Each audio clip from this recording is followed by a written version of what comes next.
സംസ്ഥാന സർക്കാരിന് വൻ തിരിച്ചടി.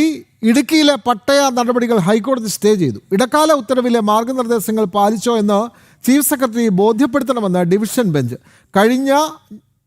കഴിഞ്ഞയാഴ്ച പട്ടയ നടപടികൾ പുനരാരംഭിക്കാൻ ഹൈക്കോടതി അനുമതി നൽകിയെങ്കിലും സർക്കാർ നടപടിക്രമങ്ങൾ പാലിച്ചില്ല എന്നാണ് കണ്ടെത്തൽ. സംസ്ഥാന സർക്കാരിന് വൻ തിരിച്ചടി നൽകിക്കൊണ്ട് ഇടുക്കിയിലെ പട്ടയ വിതരണവുമായി ബന്ധപ്പെട്ട നടപടികൾ ഹൈക്കോടതി സ്റ്റേ ചെയ്തു. 1964 ചട്ടപ്രകാരം പട്ടയം നൽകുന്നതിലുണ്ടായിരുന്ന സ്റ്റേ നീക്കിയെങ്കിലും കോടതി നൽകിയ കർശനമായ മാർഗനിർദ്ദേശങ്ങൾ പാലിക്കപ്പെട്ടില്ലെന്ന് ഹർജിക്കാർ ആരോപിച്ചു.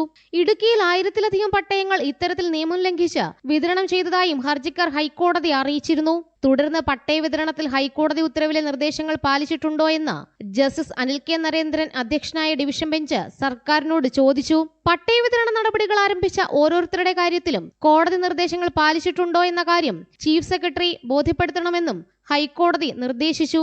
നടപടിക്രമങ്ങളെല്ലാം നേരത്തെ പൂർത്തിയായതാണെന്നും സ്റ്റേ നീക്കിയപ്പോൾ പട്ടയ വിതരണ നടപടികൾ ആരംഭിച്ചതാണെന്നുമുള്ള സർക്കാർ വാദം ഹൈക്കോടതി പക്ഷേ അംഗീകരിച്ചില്ല.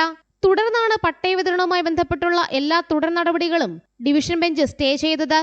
ജനം, കൊച്ചി.